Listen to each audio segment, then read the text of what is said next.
Itinapon na parang basura sa gitna ng humahagupit na bagyo. Pinagbintangang magnanakaw ng babaeng umagaw sa lahat sa kanya.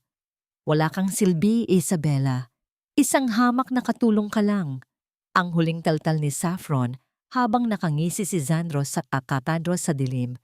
Ngunit hindi nila alam, isang lihim sa loob ng laruang kamera ang magpapabagsak sa kanilang marangyang mundo. Sino ang huling luluha? Isang muling pagbangon mula sa abo ng pagtataksil. Huwag mo na akong tawaging sir, dahil wala nang puwang ang isang magnanakaw na tulad mo sa pamamahay na ito. Ang mga salitang yon ni Zandros ay tila isang matalim na balaraw na bumaon sa dibdib ni Isabela. Mas masakit pa kaysa sa anumang pisikal na latay. Nanigas ang kanyang buong katawan habang nakatayo sa gitna ng malawak at marangyang sala ng mansyon sa Tagaytay. Sa kanyang nanginginig na mga kamay, hawak-hawak pa niya ang isang maliit na palanggana ng maligamgam na tubig at malinis na bimpo. Buong gabi siyang hindi natulog upang bantayan ang lagnat ni Lito, ang bunsong anak ni Zandros na kanina lang ay mahimbing na natulog matapos niyang kantahan ang Oyayi. Ngunit ang pagmamahal at pagod na yon ay tila nawalan ng halaga sa isang iglap. Dahan-dahang lumuwag ang hawak ni Isabela sa palanggana hanggang sa bumagsak ito sa makintab na sahig.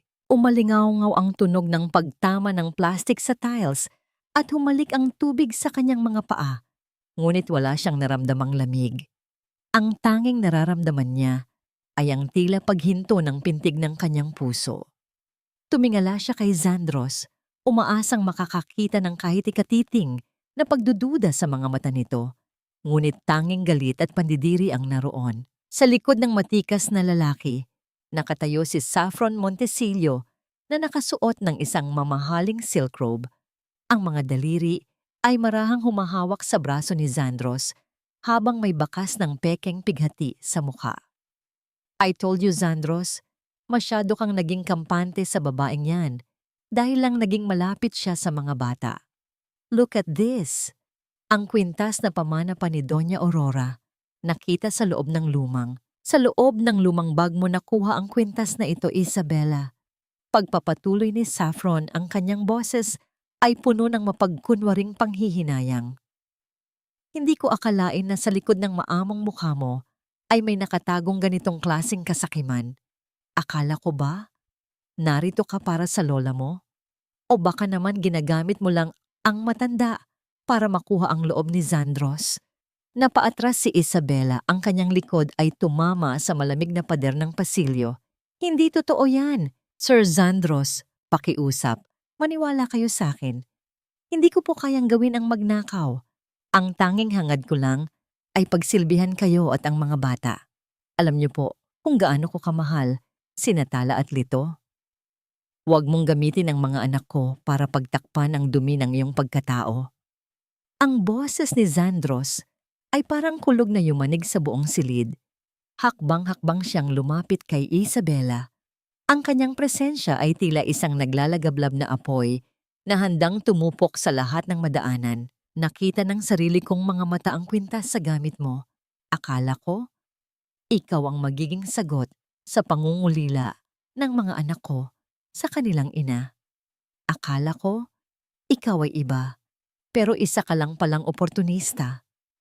Kinuha ni Zandros ang maliit na bag ni Isabela na nasa tabi ng pintuan at walang pakundangan itong binuksan. Itinapon niya ang mga kakaunting gamit nito sa sahig. Ang lumang uniforme, ang litrato ng kanyang lola, at ang ilang barya na pinag-ipunan ni Isabela para sa gamot ng matanda. Sa gitna ng mga gamit na nagkalat, kumislap ang gintong kwintas na may pendant na diamante, ang tanging alaala ni Zandros mula sa kanyang yumaong ina. Ang bawat piraso ng damit na bumagsak sa sahig ay tila ang pagkadurog ng dangal ni Isabela. Wala siyang lakas para lumaban. Paano niya ipagtatanggol ang kanyang sarili laban sa isang ebidensyang itinanim ng isang taong may kapangyarihan? Tiningnan niya si Saffron at doon, sa isang mabilis na saglit, nakita niya ang isang mapait na ngangisi sa labi ng babae. Isang ngising nagsasabing panalo na ito. Lumayas ka. Ang malamig na utos ni Zandros. Ngayon din, ayaw ko nang makita ang anino mo rito sa Tagaytay. At huwag na huwag kang magtatangkang lumapit muli sa mga anak ko. Sir Zandros, ang bagyo po sa labas. Wala po akong mapupuntahan sa ganitong oras. Ang mahinang pakiusap ni Jezabela, ang kanyang mga luha ay sa wakas ay bumuhos na. Mainit at puno ng hapdi. Ngunit tila bato ang puso ng lalaki. Binuksan ni Zandros ang malaking pintuan ng mansyon. Isang malakas na ihip ng hangin ang pumasok, dala ang amoy ng basang lupa at ang lamig ng ulan. Walang pasubali niyang hinawakan si Isabela sa braso. Isang hawak na hindi na nagtataglay ng kahit anong init o pag-aaruga. At itinulak ang dalaga palabas. Kasabay ng marahas na pagsasara ng pinto ay ang pagbuhos ng malakas na ulan sa manipis na uniforme ni Isabela. Nakatayo siya sa gitna ng kadiliman habang ang mga ilaw ng mansyon ay tila unti-unting lumalayo sa kanyang paningin. Ang bawat patak ng ulan ay parang mga karayom na tumutusok sa kanyang balat. Ngunit ang mas matinding sakit ay ang katotohanang ang taong pinagkatiwalaan niya ng kanyang katapatan ay ang siya ring tumapos sa kanyang pag-asa. Naisip ni Jezabela ang kanyang lola na naghihintay sa ospital, ang mga bills na kailangang bayaran, at ang pangakong hindi niya iiwan ang matanda. Ngunit sa sandaling ito, wala siyang ibang magawa, kundi ang yakapin ng kanyang sarili habang nanginginig sa ginaw. Humakbang siya palayo. Ang kanyang tsinelas ay nabaon sa malambot na putik, hanggang sa mawalan na siya ng lakas at mapaluhod sa gitna ng daan. Bakit kailangang ganito ang tadhana? Ang bulong niya sa sarili. Ang boses ay nalunod sa ingay ng bagyo. Sa gitna ng kanyang panlalabo ng paningin, napansin niya ang isang liwanag mula sa malayo. Isang sasakyan ang dahan-dahang humihinto sa kanyang tapat. Isang anino ng tao ang bumaba. May dalang payong at unti-unting lumapit sa kanyang kinalalagyan. Ngunit bago pa niya makita ang mukha nito, ang huling lakas ni Jezabela ay tuluyan ng pumanaw at ang lahat ay naging madilim. Ang bawat sulok ng mansyon ng mga Villaseñor ay tila naging isang malawak na libingan ng mga alaala mula nang mawala si Isabela. Bagamat tumigil na ang pagbuhos ng ulan sa labas, ang lamig na naiwan ng bagyo ay tila nanahan na sa loob ng bahay, lalo na sa hapagkainan kung saan ang katahimikan ay sapat na upang mabingi ang sinumang makikinig. Nakaupo si Saffron sa kabisera, marangyang kumakain ng kanyang almusal habang ang kanyang mga mata ay matalas na nakatingin sa dalawang bata. Bakit hindi niyo ginagalaw ang pagkain niyo? Tala, Lito, eat. Masarap ang luto ng bagong chef na kinuha ko, hindi tulad ng mumurahing pagkaing kinasanayan niyo sa babaeng magnanakaw na yon. Napayuko si Tala, ang kanyang mga daliri ay mahigpit na nakahawak sa kanyang tinidor. Ang paborito nilang tsamporado, na dati ay may tamis ng pagmamahal ni Isabela, ay tila naging mapait na gamot sa kanyang panlasa. Sa tabi niya, si Lito ay nakatulala lang sa kanyang plato. Ang batang lalaki, na may taglay na espesyal na kondisyon, ay hindi na muling kumibo simula kagabi. Ang kanyang maliit na katawan ay tila isang saradong kahon na itinago ang lahat ng takot at lungkot. Saffron, please, wag mo silang pilitin kung ayaw nilang kumain. Ang mahinang saad ni Zandros habang pababa ng hagdan. Ang kanyang mga mata ay may maitim na bilog, bakas ng gabing walang tulog. Inabot niya ang tasa ng kape, ngunit tila hindi niya rin ito magawang inumin. Sa tuwing titingin siya sa pinto ng kusina, tila inaasahan niyang lalabas doon si Isabela na may dalang mainit na pandesal at isang matamis na ngiti. Ngunit ang tanging naroon ay ang bagong katulong na nakasuot ng uniformeng masyadong malaki para sa kanya. I'm just trying to help, Zandros. Ang mga batang ito ay kailangang matutong sumunod sa disiplina. Hindi pwedeng lagi silang spoiled sa isang katulong lang. Sagot ni Saffron, sabay punas ng kanyang bibig gamit ang mamahaling tela. Anyway, I've already contacted an interior designer. Gusto kong palitan ng kortina sa nursery. Masyadong common ang taste ni Isabella. It makes the house look cheap. Hindi sumagot si Zandros. Sa loob ng kanyang isipan, paulit-ulit na bumabalik ang imahe ni Isabella na lumuluhod sa ilalim ng ulan. Pinipilit niyang kumbinsihin ang sarili na tama ang kanyang ginawa. Magnanakaw siya, Zandros. Nakuha ang ebidensya sa gamit niya. Pero bakit ang bigat sa pakiramdam? Bakit tila may isang tinik na nakabaon sa kanyang puso na hindi niya mabunot-bunot? Tumayo si Lito nang walang paalam at mabilis na tumakbo pabalik sa kanyang silid. Lito! Tawag ni Zandros, ngunit hindi lumingon ang bata. Sa loob ng silid tulugan ng mga bata, dahan-dahang binuksan ni Tala ang pinto. Nakita niya si Lito na nakaupo sa sahig, yakap-yakap ang kanyang laruang kamera na kulay asul. Ito ang paboritong laruan ng bata. Ang tinatawag niyang superhero camera na palagi niyang bitbit kahit saan. Lito, huwag ka nang umiyak. Darating din si Isabella, sigurado ako. Bulong ni Tala habang hinahaplos ang likod ng kanyang kapatid. Ngunit umiling lang si Lito. Pinindot niya ang maliit na button sa likod ng kamera.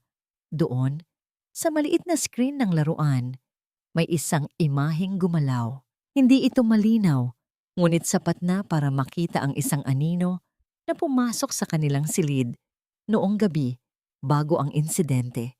Isang anino na hindi kay Isabella. Nanlaki ang mga mata ni Tala. Lito, ano yan? Bago pa man makasagot ang bata, biglang bumukas ang pinto ng silid. Pumasok si Saffron na may kasamang 2 tauhan na may dalang malalaking kahon. Ilipat niyo ang lahat ng lumang gamit dito sa attic. I want this room cleared by afternoon. Agad na itinago ni Lito ang kamera sa likod niya. Ngunit huli na.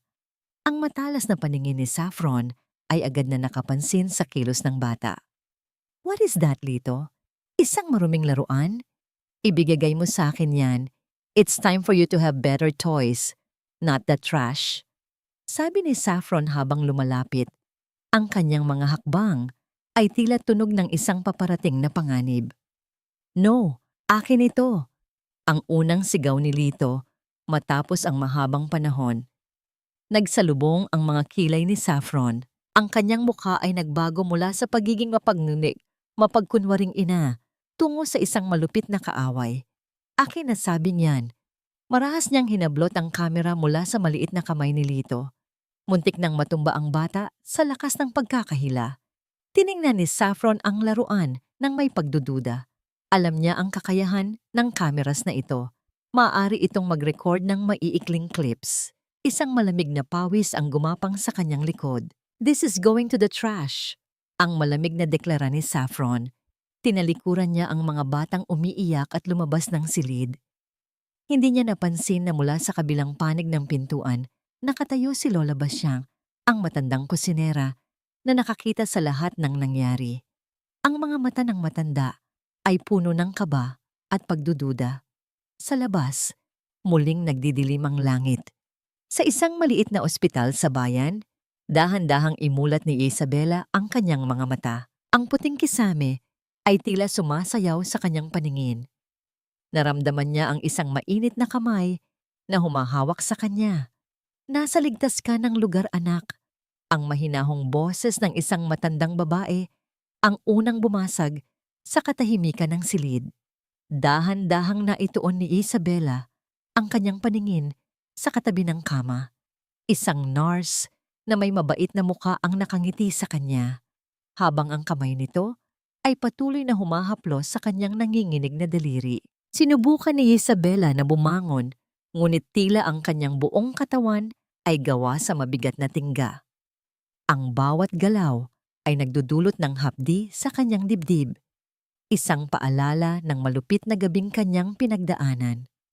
Ang lola ko po? Nasaan ako? Ang paos na tanong ni Isabella. Ang kanyang lalamunan ay tuyong-tuyo, tila punong-puno ng buhangin. Nasa pampublikong ospital ka, Isabella. Nakita ka ng mga barangay tanod na nakadapa sa gitna ng kalsada kagabi. Muntik ka na raw masagasaan kung hindi dahil sa isang sasakyang huminto para saklolohan ka. Paliwanag ng nurse habang inaayos ang swero sa braso ng dalaga. Agad na bumalik sa alaala ni Isabela ang lahat. Ang galit na mukha ni Zandros, ang mapanuyang ngiti ni Saffron, at ang pagtataboy sa kanya sa gitna ng bagyo. Napapikit siya ng mariin, pilit na pinipigilan ang muling pag-agos ng mga luha. Ang sakit ng pagkakalunod sa ulan ay wala pa sa kalahati ng sakit ng pagkawala ng kanyang dangal. Kailangan ko pong makita ang lola ko. Nasa kabilang ward lang po siya. Ang pilit na pagsisikap ni Isabela na tumayo kahit na umiikot ang kanyang paligid. Magpahinga ka muna. Maayos na ang lola mo. May isang hindi nagpakilalang tao ang nagbayad na ng paunang deposito para sa mga gamot niyo, sabi ng nurse na nagdulot ng malaking pagtataka sa puso ni Isabela. Sino ang tutulong sa isang hamak na katulong na tulad niya? Sino ang maglalakas loob na duminig sa kanyang mga dalangin sa gitna ng kawalang pag-asa? Habang unti-unting bumabalik ang lakas ni Isabela sa ospital, sa mansyon ng mga Villaseñor ay tila nagdiriwang ang kadiliman. Matagumpay na naitapon ni Saffron ang laruang kamera sa isang malaking basurahan sa labas ng gate. Naniniwala siya na kasama ng laruang yon. Tuluyan na ring nabaon ang katotohanan. Pumasok si Saffron sa loob ng bahay na may taglay na aura ng isang reyna. Zandros, darling, ang tawag niya sa lalaking nakatayo sa balkonahe, nakatanaw sa malayo. I think we should move the wedding sooner para naman magkaroon na ng maayos na gabay ang mga bata. They look so lost without a proper mother figure. Lumingon si Zandros. Ang kanyang mga mata ay tila mga walang buhay na uling. Hindi niya marinig ang mga sinasabi ni Saffron dahil ang tanging naririnig niya sa kanyang isipan ay ang huling hikbi ni Isabela bago niya isara ang pinto. Gawin mo ang gusto mo, Saffron, ang tipid na sagot ni Zandros bago ito pumasok sa kanyang study room. Hindi napansin ng dalawa na sa labas ng mansyon, sa ilalim ng madilim na langit, ang basurahan ay kinalikot ng isang payat na aso. Sa lakas ng pagkalkal ng hayop, ang laruang kamera ni Lito ay nalaglag sa damuhan, malapit sa isang bukana ng kalsada, kung saan ang isang matandang lalaking nagwawalis ay dahan-dahang yumuko para pulutin ito. Ang katotohanan ay tila isang buto na pilit ibinabaon sa lupa. Ngunit sa bawat patak ng ulan, unti-unti itong lumilitaw upang muling maningil. Habang hinahawakan ng matandang sweepers ang kamera, isang kislap ng liwanag ang nagmula sa maliit na screen nito. Isang clip na hindi sinasadyang na-play.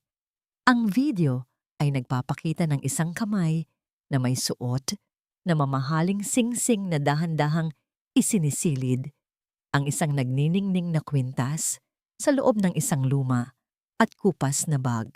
Ang maskara ng kasinungalingan ay nagsisimula na ring mabitak, bagaman wala pa itong nakakakita. Ang bahay na ito ay amoy alimuom at kahirapan, Zandros. I cannot breathe! Ang boses ni Saffron ay pumailan lang sa loob, kumalawak na kusina. Habang ang kanyang kamay ay marahas na iwinawagayway ang isang mamahaling pamaypay. Nakatayo siya sa harap ng kalan. Tinitingnan ng may pandidiri ang palayok na hinahalo ni Lola Basyang. Para kay Saffron, ang amoy ng kumukulong sampalok at sariwang gulay ay isang insulto sa kanyang pagkatao. Ito po ang paboritong ulam ni Sir Zandros at ng mga bata, ma'am. Ang mahinang sagot ni Lola Basyang, ang kanyang mga mata ay nananatiling nakatingin sa niluluto. Ganito po ang laging inihahanda ni Isabela dahil alam niyang ito lang ang nakakapagpagana sa kanila. Well, Isabela is gone, and her cheap tastes should have gone with her. Ang mariing taltal ni Saffron bago siya lumabas ng kusina, ang bawat hakbang niya ay nag-iiwan ng matapang na amoy ng pabango na tila sumasakal sa init ng tahanan. Naiwang mag-isa, si Lola Basyang, dahan-dahang itinigil ang paghalo. Isang patak ng luha ang nalaglag sa malinis na sahig. Naalala niya kung paano laging nakasilip si Isabela sa kanyang balikat. Nagtatanong kung sapat na ba ang asim ng sabaw o kung malambot na ba ang karne para kay Lito. Ang kusinang ito, na dati ay puno ng tawanan at mga kwentong buhay, ay tila naging isang malamig na laboratorio mula nang mawala ang dalaga. Sa itaas ng mansyon, sa loob ng kanyang study room, nakaupo si Zandros sa harap ng kanyang laptop. Ngunit ang kanyang mga mata ay hindi nakatutok sa mga stocks at business proposals. Nakatingin siya sa isang maliit na piraso ng papel na nakita niya sa ilalim ng kanyang table lamp. Isang sulat kamay na maayos at malinis. Sir Zandros, huwag niyo pong kalimutang painumin ng mainit na tubig si Lito pagkatapos niyang maglaro. Madali po siyang hingalin.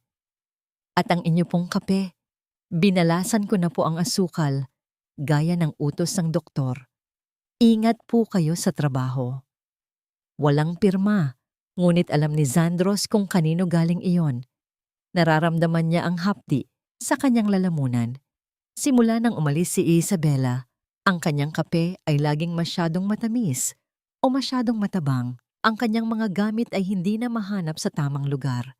Ngunit higit sa lahat, ang katahimikan sa loob ng bahay ay tila sumisigaw ng kanyang pangalan. Tumayo si Zandros at lumabas sa balkonahe. Mula roon, natatanaw niya ang hardin kung saan dati ay nakikita niyang kalaro ni Isabela, ang mga bata. Naalala niya ang isang hapon kung saan ang dalaga ay nakaupo sa damuhan. Matiyagang tinuturuan si Lito na bumuo ng mga salita gamit ang mga makukulay na blocks. Ang lambing ng boses nito, ang pasensya sa bawat pagkakamali ng bata. Paano nagawa ng isang magnanakaw ang magkaroon ng ganoong klaseng kabutihan? Ang kanyang pagmuni-muni ay naputol nang marinig niya ang malakas na iyak ni Tala mula sa nursery. Mabilis na naglakad si Zandros patungo roon. Nakita niya si Tala na nakaupo sa sahig, habang si Saffron ay nakatayo sa harap nito, may hawak na isang gunting. I said, your hair needs a trim. Masyado nang mahaba at mukha ka ng dugyot gaya ng yaya mo. Ang sigaw ni Saffron. Ayaw ko. Si Isabela lang ang pwedeng humawak sa buhok ko. Ang sagot ni Tala sa pagitan ng mga hikbi. Enough! Ang awat ni Zandros, ang kanyang boses ay puno ng awtoridad. Kinuha niya ang gunting mula kay Saffron. Saffron, lumabas ka muna. Ako na ang bahala rito. You're too soft on them, Zandros. No wonder they're so rebellious. Ang iritableng sagot ni Saffron bago padabog na lumabas ng silid. Lumuhod si Zandros sa tapat ng kanyang anak. Pinunasan niya ang mga luha sa pisngi ni Tala. Tala, stop crying. Papa is here. Papa, bakit niyo siya pinaalis? Ang tanong ni Tala. Ang kanyang mga mata ay puno ng pag-aakusa. Hindi po siya magnanakaw. Alam ko po iyon. Siya lang ang nagbabasa sa amin ng kwento gabi-gabi. Siya lang ang yumayakap sa amin kapag natatakot kami sa kulob. Hindi makasagot si Zandros. Ang bawat salita ng kanyang anak ay tila isang sampal sa kanyang mukha. Paano niya ipapaliwanag sa isang bata ang tungkol sa nawawalang kwintas at ang mga ebidensyang nakita niya? O baka naman, ang tunay na bulag ay hindi ang bata, kundi siya? Habang nangyayari ito sa mansyon, si Isabela ay dahan-dahang naglalakad palabas ng ospital. Ang kanyang lola ay maayos na ang kalagayan, ngunit kailangan pa ng mahabang pahinga.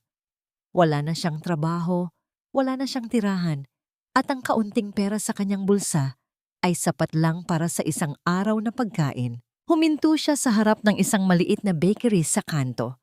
Ang amoy ng bagong lutong pandesal ay tila humihila sa kanya. Pumasok siya at lumapit sa matandang lalaking nasa counter.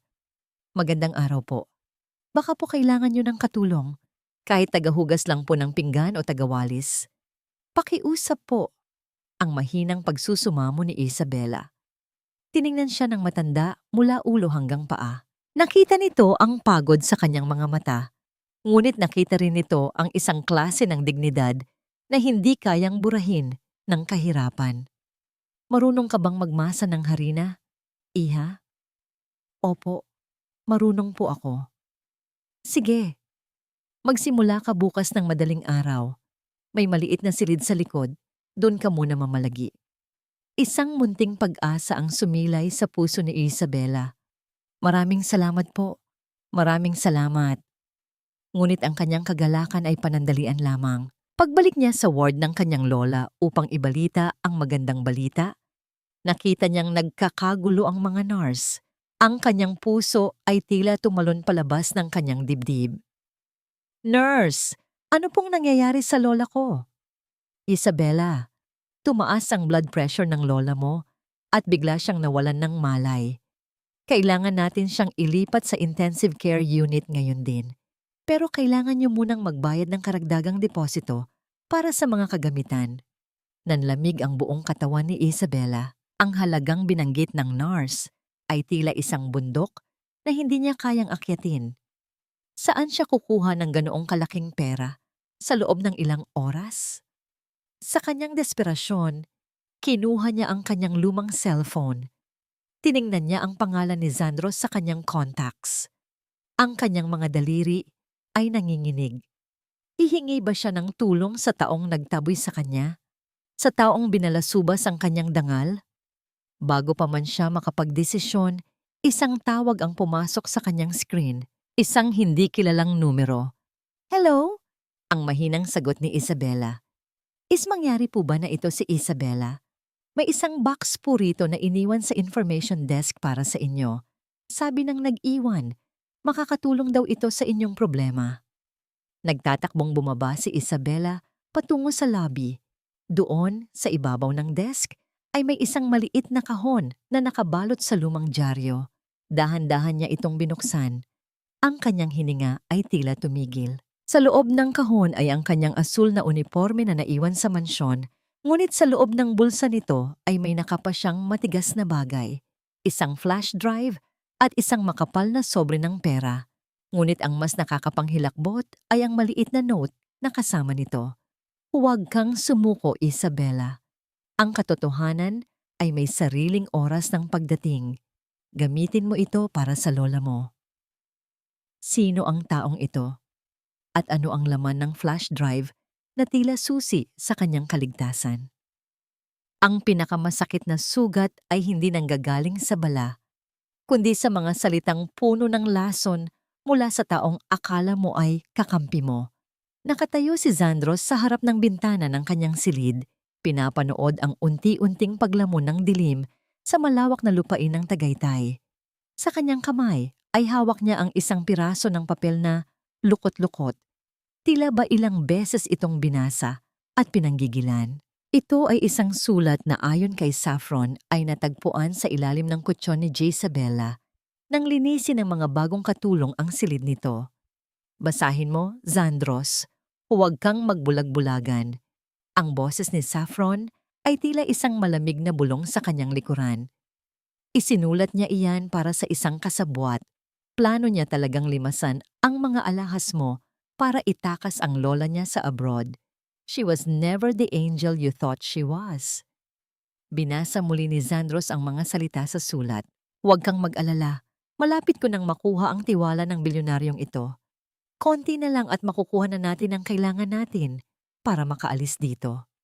Ang sulat kamay ay tila kahawig ng sa mga notes na nakikita niya noon sa kanyang lamesa.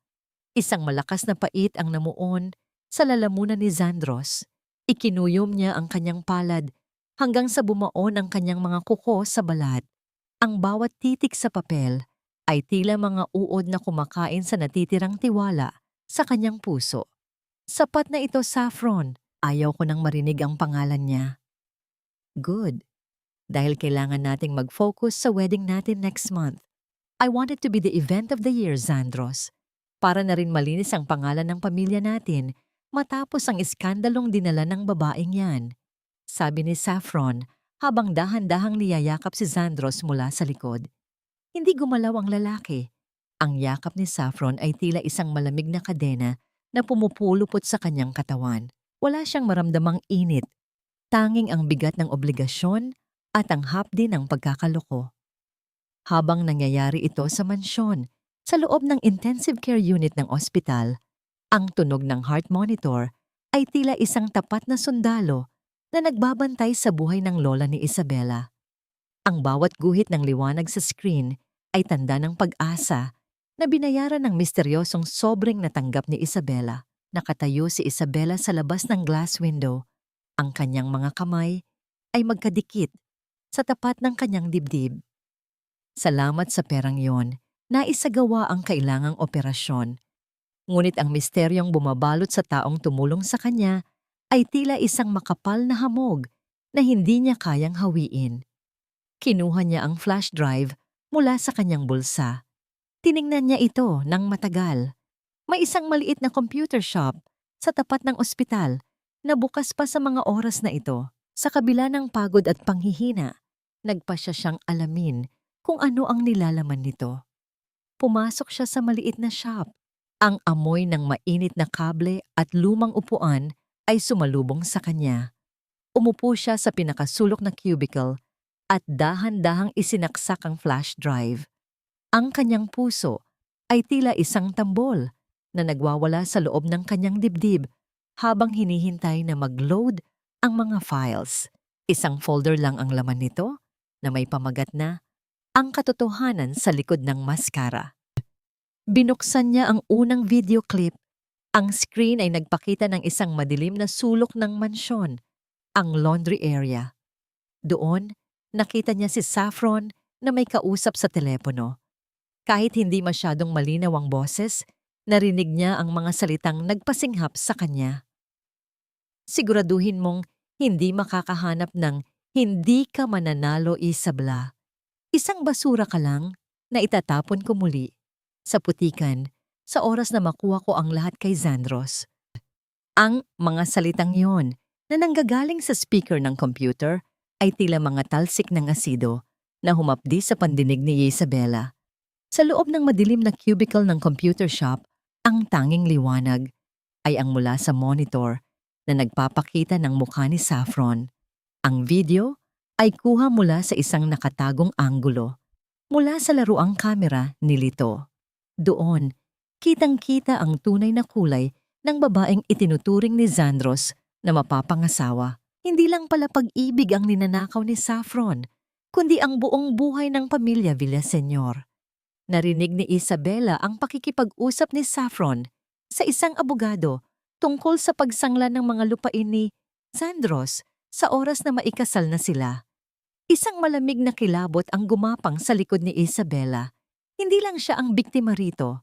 Ang mga bata, si Lito, si Tala at maging si Zandros ay nasa panganib ng isang malaking panlilinlang. Nanginginig ang mga daliri ni Isabela habang tinatanggal ang flash drive. Kailangan kong bumalik. Kailangan kong sabihin ang katotohanan. Ang bulong niya sa kanyang sarili. Ngunit agad siyang natigilan ng maalala ang huling tingin ni Zandros sa kanya, ang tinging puno ng puot at kawalan ng tiwala. Paano siya maniniwala sa isang magnanakaw na tulad niya? Habang ang gabi ay lumalalim, sa mansyon ng mga Villaseñor, isang marangyang paghahanda ang nagaganap. Nagpasya si Saffron na magdaos ng isang engrandeng charity gala para sa kanyang nalalapit na kasal. Ito ang kanyang paraan upang tuluyang burahin ang anumang bakas ni Isabela at ipakita sa buong mundo ang kanyang kapangyarihan. Zandros, darling, I invited the press. Ang masayang saad ni Saffron habang sinusukat ang isang nagniningning na kristal na kwintas sa harap ng salamin. Gusto kong ipakita sa lahat na kahit binigo tayo ng isang hamak na katulong, tayo ay nananatiling matatag at handang tumulong sa kapwa. Nakatayo si Zandros sa gilid ng bintana, hawak ang isang baso ng alak. Tila wala siyang naririnig. Ang kanyang paningin ay nakatuon sa isang maliit na hair clip na nakita niya sa ilalim ng sofa kanina. Isang simpleng clip na may disenyong bulaklak na pagmamay-ari ni Isabela. Dahan-dahan niyang hinaplos ang clip. Ang kanyang mga daliri ay tila nakakaramdam ng init na hindi kayang ibigay ng mga brilyante ni Saffron. And you know what? Ang pagpapatuloy ni Saffron, ang kanyang boses, ay naging malambing na tila kanta ng isang sirena. I want to be magnanimous. I've heard where Isabella is hiding, sa isang maliit na bakery sa kanto. I sent someone to give her an invitation. Gusto kong ipakita sa lahat na pinapatawad na natin siya. Isn't that a great image for the public? Agad na napalingon si Zandros. Ang kanyang mga mata ay nagningas ng isang kakaibang emosyon. Bakit mo pa kailangang gawin yan, Saffron? Sapat na ang pagpapaalis natin sa kanya. No, darling. It's for closure. Para hindi na siya magmukhang kawawa at para matapos na ang lahat ng usap-usapan. Ang sagot ni Saffron. Ngunit sa loob ng kanyang isipan, isang madilim na plano ang nabubuo. Ang imbitasyong yon ay hindi para sa kapatawaran, kundi isang bitag para tuluyang ilubog si Isabella sa kahihiyan sa harap ng maraming tao. Kinabukasan, sa maliit na bakery kung saan nagtatrabaho si Isabella, isang itim na sasakyan ang huminto. Isang lalaking nakauniporme ang bumaba at iniabot sa kanya ang isang gintong sobre. Imbitasyon mula kay Ma'am Saffron Montesillo. Inaasahan ang iyong pagdalo sa mansyon bukas ng gabi, Isabella. Sabi ng ma'am, ito na ang huling pagkakataon para maayos ang lahat ng utang mo. Ang malamig na sabi ng lalaki bago umalis. Nagtitinginan ang mga katrabaho ni Gisabella. Ang bulungan ay tila mga bubuyog na humuhuni sa paligid niya. Utang? Magnanakaw nga ba talaga siya? Ang mga tanong na nakakasugat sa kanyang dangal.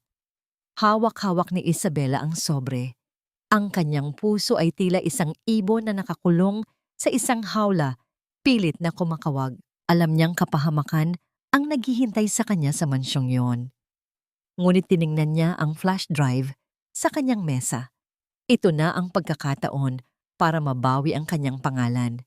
Ito na ang pagkakataon para iligtas sina Tala at Lito mula sa isang halimaw na nakasuot ng sutla. Pupunta ako, ang matapang na deklara ni Isabella sa kanyang sarili habang ang kanyang mga kamay ay mahigpit na nakahawak sa laylayan ng kanyang maruming apron. Hindi dahil sa imbitasyon, kundi dahil sa katotohanang kailangang lumabas. Hindi alam ni Isabella na sa likod ng gintong sobreng yon, si Saffron ay nag-utos na sa mga security guard. Sa oras na pumasok siya, siguraduhin ninyong ang kristal na kwintas na ito ay makikita sa kanyang bulsa habang kumukuha ang mga kamera. I want her to be dragged out of that house in handcuffs in front of every billionaire in this city.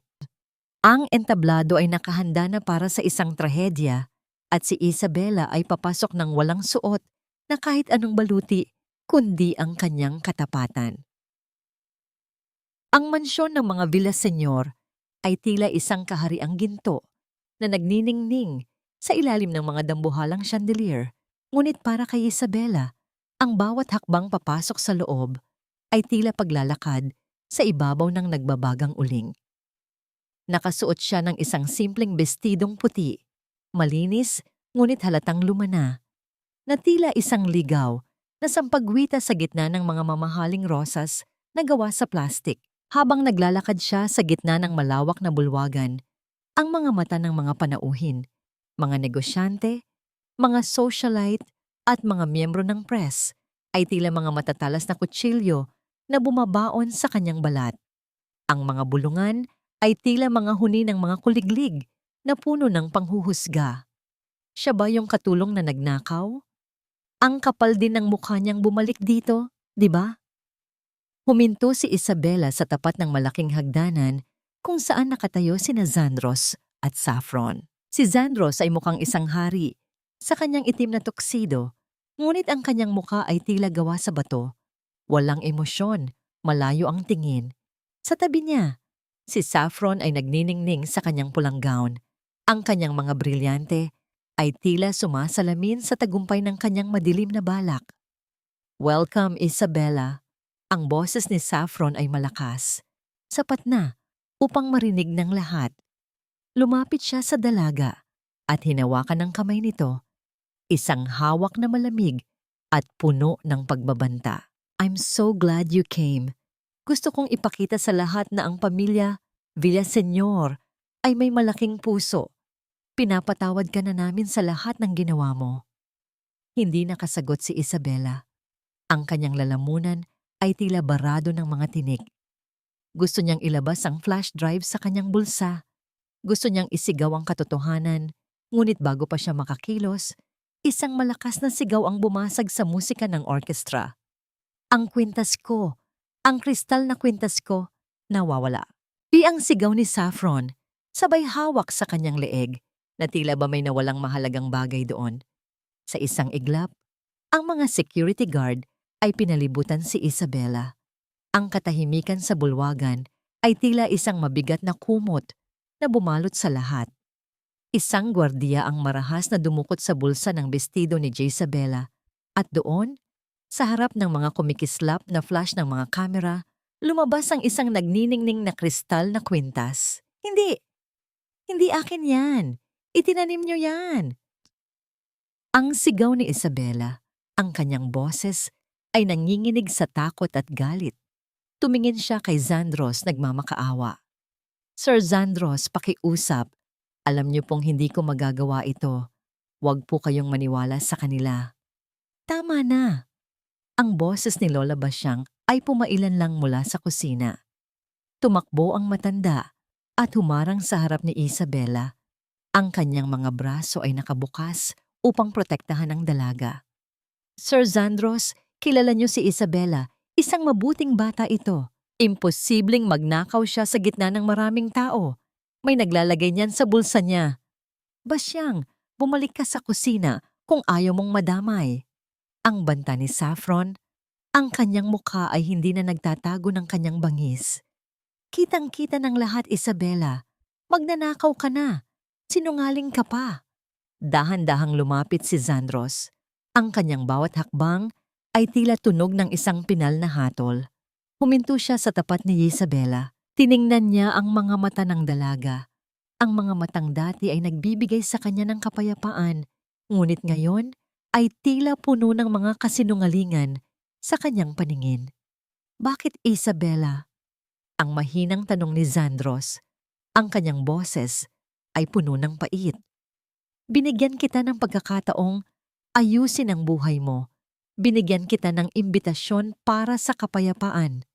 Pero bakit mo ito ginawa muli? Dahil hindi niyo ako pinakinggan. Ang sagot ni Isabela, ang kanyang mga luha ay sa wakas ay bumuhos na, mainit at puno ng hapdi. Masyado kayong nabulag sa kinang ng mga brilyante niya, kaya hindi niyo na nakita ang dumi ng kanyang kaluluwa. Sir Zandros, tingnan niyo po ako. Sa loob ng maraming buwan na pagsisilbi ko rito, kailanman ba ay may nawala sa inyo ng dahil sa akin? Sandaling natigilan si Zandros. May isang bahagi ng kanyang puso na gustong maniwala. Ngunit ang pride at ang mga ebidensyang nakapaligid sa kanya ay tila mga pader na hindi niya matibag. Lumingon siya sa mga panauhin at sa press na abalang kinukuhanan ng litrato ang umiiyak na si Isabela. Security! Ilabas siya! Ang malamig na utos ni Zandros. At huwag niyo siyang dadalhin sa pulis. Ayaw kong madumihan ang gabi na ito ng higit pang iskandalo. Itapon niyo siya sa labas at siguraduhing hindi na siya makakabalik. Habang kinaladkad si Isabela palabas ng mga gwardiya, pilit siyang pumipiglas. Sir Zandros, magsisisi kayo. Ang katotohanan ay lalabas din. Lito. Tala. Patawarin niyo ako. Nang tuluyan nang mawala si Isabela sa paningin ng lahat, humarap si Zandros kay Saffron. Ang kanyang mukha ay tila isang maskara ng kawalan ng pag-asa. Kinuha niya ang mikropono mula sa podium. Ladies and gentlemen, ang boses ni Zandros ay umalingaw-ngaw sa buong mansyon. Patawad sa naging abala. Upang tapusin ang lahat ng pag-aalinlangan at upang simulan ang isang bagong kabanata ng aming pamilya, nais kong i-anunsyo na ang kasal namin ni Saffron Montecillo ay gaganapin na sa susunod na buwan sa ika-24 ng Hunyo. Kasabay ng masigabong palakpakan ng mga panauhin Ang puso ni Isabela ay tila tuluyan ng gumuho habang nakadapa siya sa matigas na semento sa labas ng gate ng mansyon. Ang ulan ay muling nagsimulang pumatak, tila nakikiramay sa kanyang pighati. Sa kanyang kamay, mahigpit pa rin niyang hawak ang flash drive. Ang tanging sandata niya na hindi niya nagamit dahil sa bilis ng pangyayari. Ngunit sa gitna ng kanyang pagluha, isang pares ng sapatos ang huminto sa kanyang tapat. Isang pamilyar na amoy ng tabako at lumang libro ang humalo sa amoy ng ulan. Hindi pa tapos ang laban, Isabela.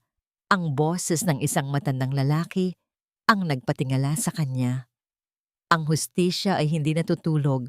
Naghihintay lang ito ng tamang panahon. Papa, bakit amoy luha pa rin ang una ni Isabela?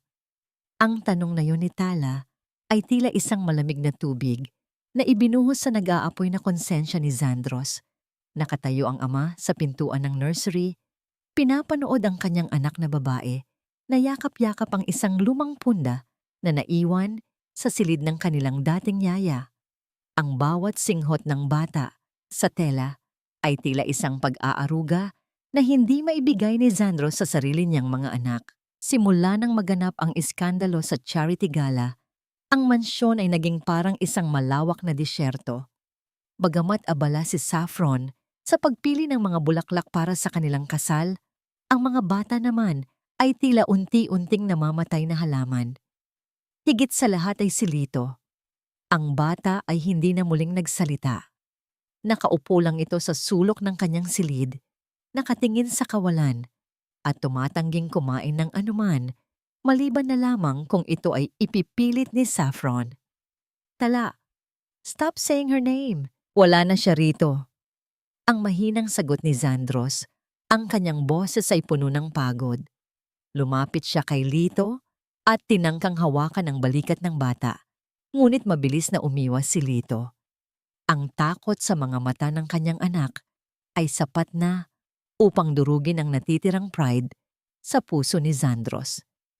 Sa kanyang pagyuko para abutin ang isang nahulog na unan, napansin ni Zandros ang isang sulok ng kulay asul na notebook na nakatago sa ilalim ng kama ni Lito. Dahan-dahan niya itong hinila. Ito ay isang simpleng diary. Ang pabalat ay serye ng mga sticker ng bituin na paborito ni Lito. Binuksan ni Zandros ang unang pahina. Hindi ito isang talaarawan ng mga plano o kasakiman. Ito ay isang manual ng pag-ibig. 17 ng Mayo. Medyo malungkot si Lito ngayon dahil namimiss niya ang kanyang mommy. Binilhan ko siya ng paborito niyang ubi cake pero hindi niya kinain. Nakatulog lang siya nung kinantahan ko siya ng paboritong kanta ng kanyang mommy. Sir Zandros, sana ay mapansin niyo ang pagguhit niya. Doon niya inilalagay ang lahat ng hindi niya masabi. Sa susunod na pahina, Sir Zandros, huwag niyo po siyang pagagalitan kapag nabasag niya ang baso. Madali po siyang magulat sa malakas na boses. Yakap lang po ang kailangan niya. Ang bawat salitang isinulat ni Isabela ay tila mga tinik na bumabaon sa puso ni Zandros. Walang bakas ng galit, walang bakas ng paghahangad sa yaman. Ang tanging naroon ay ang dalisay na pag-aalala para sa kanyang mga anak. Mga detalyeng kahit siya na ama ay hindi niya napansin. Isang malakas na pait ang namuon sa kanyang lalamunan. Kung ang babaeng ito ay isang magnanakaw, bakit ang tanging ninakaw niya ay ang kalungkutan ng kanyang mga anak para palitan ito ng pag-asa? Anong ginagawa mo rito, Zandros? Ang matalim na boses ni Saffron ang bumasag sa katahimikan. Nakatayo ang babae sa pintuan, nakasuot ng isang makinang na gown. We have a tasting session with the caterer. Inaasahan tayo sa baba. Mabilis na isinilid ni Zandros ang diary sa kanyang bulsa. Susunod ako, Saffron. Gusto ko lang makasama ang mga bata. Ang mga batang yan, kailangan na nilang dumaan sa mas mahigpit na yaya. They are becoming more difficult every day. Ang iritableng sabi ni Saffron habang lumalapit kay Lito. Lito, akin na yang laruan mo. Masyado nang madumi yan. Aakma niyang kukunin ang asul na laruang kamera mula sa kamay ni Lito. Ngunit sa isang pagkakataong hindi inaasahan, tumayo si Lito at itinago ang laruan sa kanyang likuran. Ang kanyang maliliit na labi ay nanginginig. Ang kanyang mga mata ay nanunuyo sa galit at takot. Mama, isa, kamera. Ang mahinang tinig ni Lito ay tila isang pagsabog sa gitna ng katahimikan ng silid. Naniga si Zandros sa kanyang kinatatayuan. Ang kanyang hininga ay tila naputol habang ang mga salitang mama at isa ay paulit-ulit na umaalingaw-ngaw sa kanyang pandinig. Sa loob ng maraming buwan, ang boses ng kanyang anak ay tila isang kayamanang itinago sa ilalim ng dagat. At ngayon, ang susi ay ang pangalan ng babaeng kanyang itinalikuran. Lito, anong sinabi mo, anak? Ang nauutal na tanong ni Zandros. Ang kanyang mga mata ay nagsisimulang mangilid ng luha. Lumuhod siya sa tapat ng bata.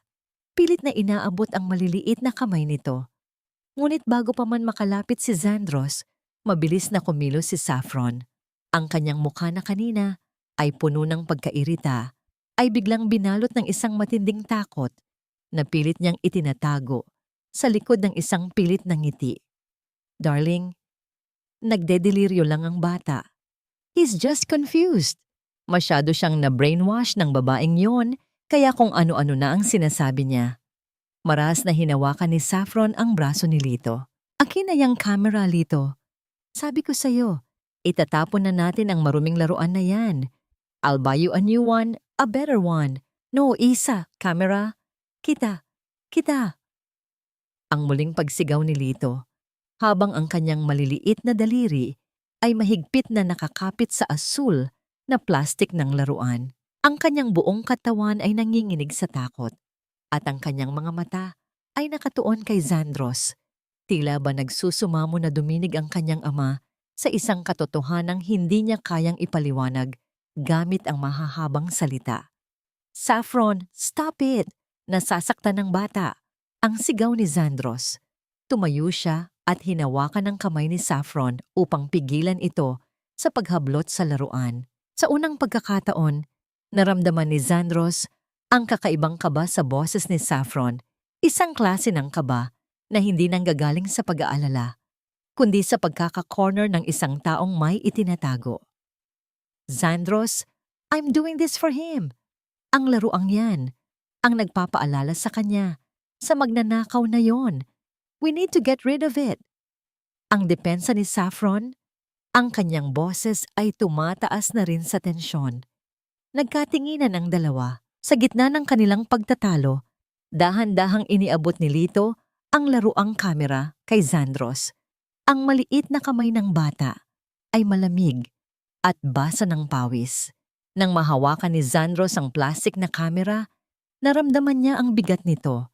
Hindi bigat ng materyales, kundi bigat ng isang lihim na naghihintay na mabuksan. I'll take care of this, Saffron. Lumabas ka muna. Ang malamig na utos ni Zandros. Ang kanyang mga mata ay nananatiling nakatitig sa kanyang mapapangasawa.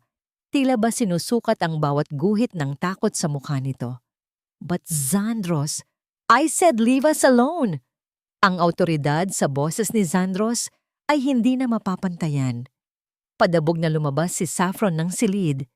Ang bawat hakbang ng kanyang sapatos sa sahig ay nag-iiwan ng tunog ng pagkatalo. Ngunit bago siya tuluyang makalayo, lumingon siya ng may matatalim na mata. Alam niyang sa oras na mapanood ni Zandros ang laman ng kameras na yon, ang kanyang marangyang mundo ay guguho na parang kastilyong buhangin. Naiwang mag-isa si Zandros kasama ang kanyang dalawang anak. Naupo siya sa sahig sa tabi ni Lito at Tala. Inilabas niya ang diary ni Isabela mula sa kanyang bulsa at inilapag ito sa tabi ng laruang kamera. Ang dalawang bagay na ito, ang isa ay puno ng mga salitang puno ng pag-ibig at ang isa ay isang saksi ng katotohanan, ay tila mga piraso ng puzzle na nagsisimula ng mabuo sa kanyang isipan. Dahan-dahang pinindot ni Zandros ang maliit na button sa likod ng kamera. Ang maliit na screen ay nagliwanag Nagpapakita ng isang clip na may petsa noong gabing nawala ang kanyang kwintas. Ang kanyang puso ay tila isang tambol na bumibilis ang tibok sa bawat segundong dumadaan. Sa loob ng screen, nakita niya ang isang aninong pumasok sa silid ni Isabela habang ang dalaga ay abala sa pagpapakain kay Lito sa kabilang kwarto. Ang aninong yon ay hindi kay Isabela. Ang aninong yon ay nakasuot ng isang pamilyar na sutlang robe at may nagniningning na singsing sa daliri. Nanlamig ang buong pagkatao ni Zandros. Ang katotohanan ay hindi lang pala kumakatok sa kanyang pinto. Ito ay nanununtok na sa kanyang sikmura. Ang bawat segundo ng video na dumadaloy sa maliit na screen ng laruan ay tila mga patak ng asido na pumapaso sa kaluluwa ni Zandros. Nakaupo siya sa sahig ng madilim na silid. Ang tanging liwanag ay nanggagaling sa kislap ng kameras habang ang kanyang mga anak ay mahimbing nang natutulog sa likuran niya. Ang katahimikan ng gabi sa Tagaytay ay tila naging isang saksi sa pagkawasak ng isang lalaking nabulag ng sariling pride.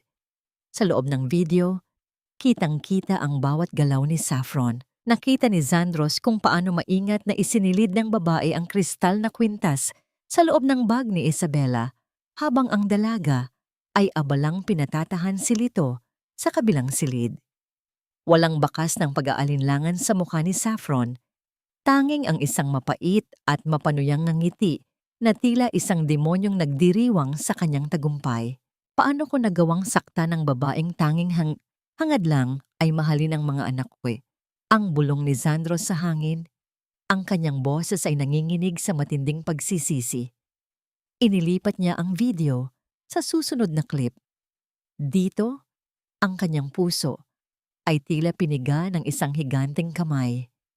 Nakita niya si Saffron na pumasok sa silid ni Lito noong isang linggo habang siya ay nasa opisina. Ang bata ay tahimik na naglalaro, ngunit bigla itong sinigawan ni Saffron dahil lamang sa natapong tubig sa carpet. Nakita ni Zandros kung paano marahas na hinablot ni Saffron ang braso ng bata. Ang kanyang mukha ay puno ng puot habang binubulyawan ang anak na walang kalaban-laban. Hindi naririnig ang bawat salita sa video, ngunit ang takot sa mga mata ni Lito, ang pag-atras nito sa sulok habang nanginginig at umiiyak ng walang tunog, ay sapat na upang padaluyin ang dugo ni Zandros sa kanyang ulo sa tindi ng galit. Hayop, ang tanging salitang lumabas sa pagitan ng mga nanginginig na labi ni Zandros. Ang kanyang mga kamao ay tila naging bato sa higpit ng pagkakasara. Sa bawat segundong lumilipas, ang bawat alaala niya kay Isabela ay tila isang mabilis na pelikulang naglalaro sa kanyang isipan. Naalala niya kung paano matiyagang pinupunasan ni Isabela ang mga luha ni Lito, kung paano nito inaayos ang mga laruan ng bata nang may kasamang awit, at kung paano siya nito tiningnan nang may labis na pagmamahal. Noong gabing itaboy niya ito, isang tingin na punong-puno ng pagpapatawad sa kabila ng kawalang katarungan. Ikinubli ni Zandros ang kanyang mukha sa kanyang mga palad. Ang bawat hikbi na pinipigilan niya ay tila isang malaking pader na gumuho sa loob ng kanyang dibdib. Ang lalaking kilala sa pagiging matikas at walang kinatatakutan ay naupo sa gitna ng kadiliman, hinahayaang basain ng mga luha ang asul na laruang kamera. Dahan-dahan niyang inilabas ang diary ni Isabela na nasa kanyang bulsa.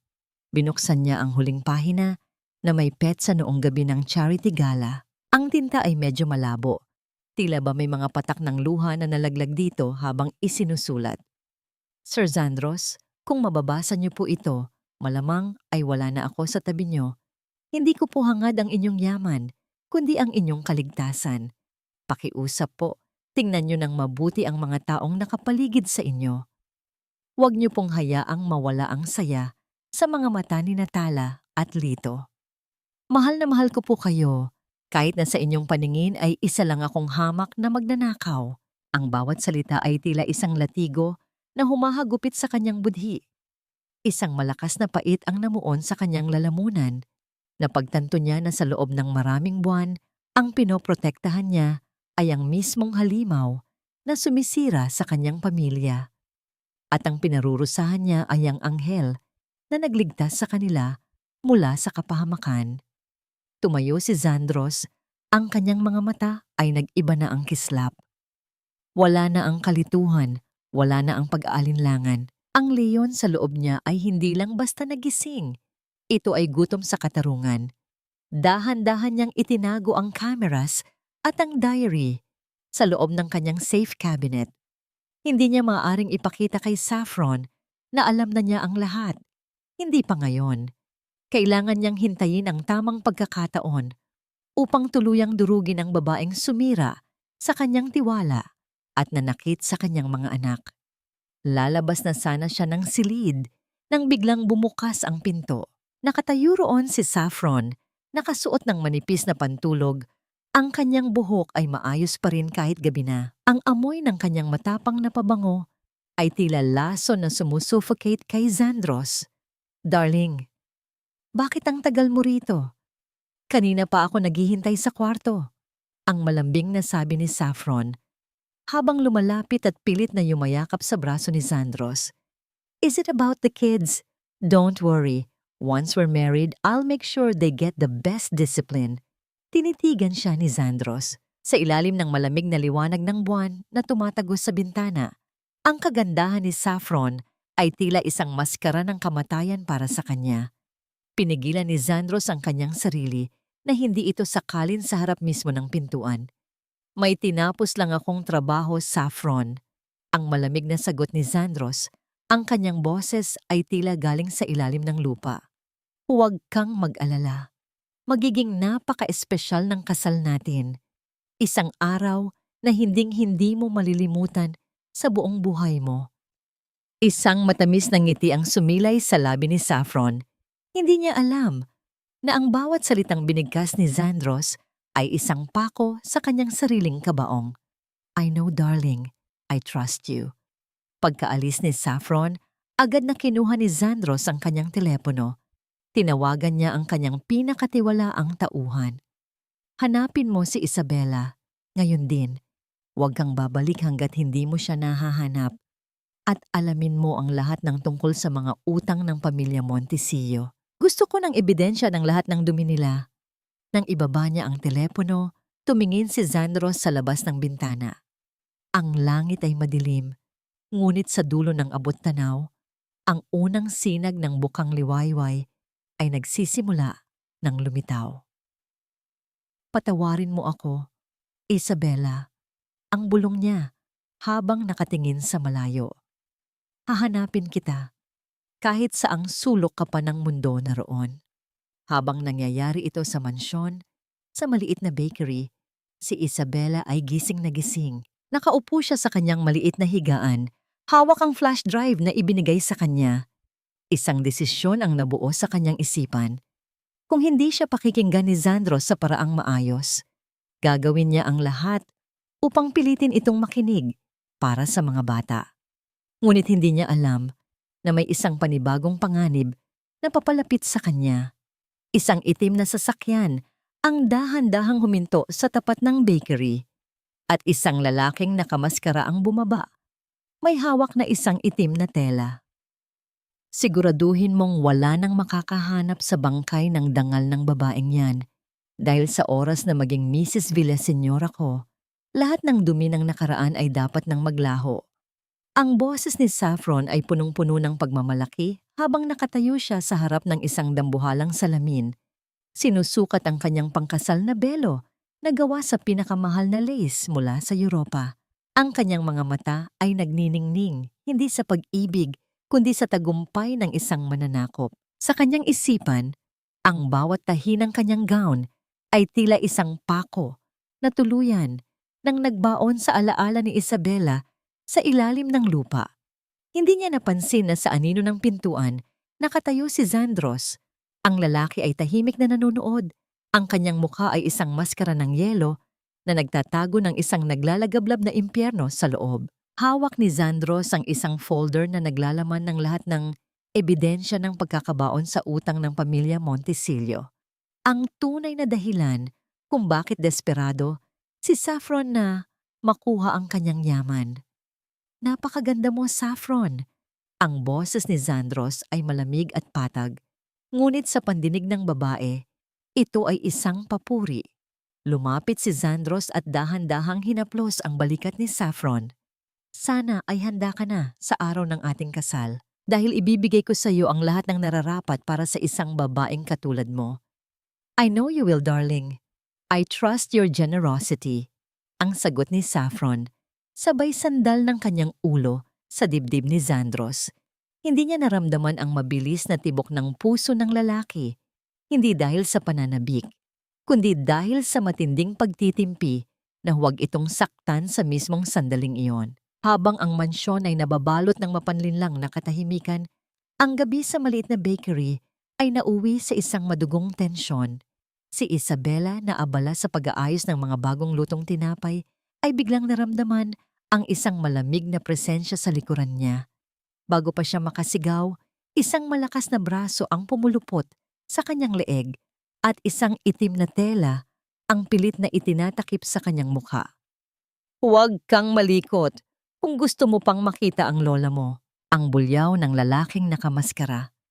Pilit na pumipiglas si Isabela. Ang kanyang mga kamay ay marahas na humahablot sa kahit anong bagay na mahawakan niya. Sa gitna ng pakikipagbuno, ang kanyang siko ay tumama sa isang malaking tumpok ng mga lata ng harina. Bumagsak ang mga ito sa sahig, lumilikha ng isang malakas na tunog ng pagbagsak ng metal na umalingaw-ngaw sa katahimikan ng madaling araw. Ang puting harina ay kumalat sa hangin, tila isang hamog na bumalot sa kanilang dalawa. Bitawan mo siya!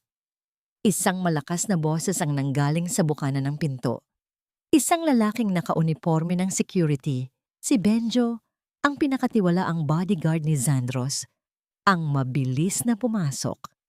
Hindi ito isang engkwentro ng mga bala, kundi isang mabilis na pagtutuos ng lakas.